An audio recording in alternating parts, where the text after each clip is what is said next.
In this video, I'm going to show you how to uninstall YouTube app from your Windows. If you find this useful, please consider subscribing and liking the video.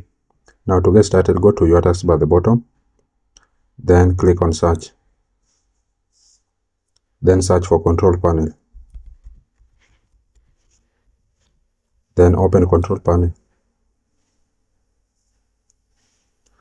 Once control panel has launched, you will go to view by, then you will click on category, then large icons.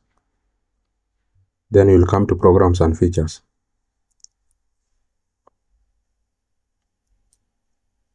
Then you are going to see the list of installed apps in your Windows. So you are going to look for YouTube.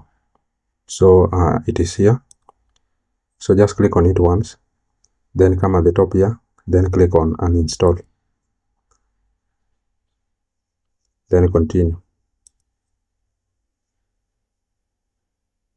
Then you can remove this app data from Chrome, then uninstall.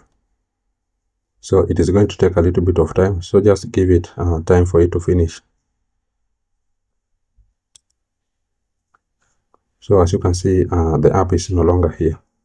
So that's really it, guys. That's how to uninstall YouTube app from Windows. I hope this was useful, and if it was, please consider leaving a like and subscribing to the channel.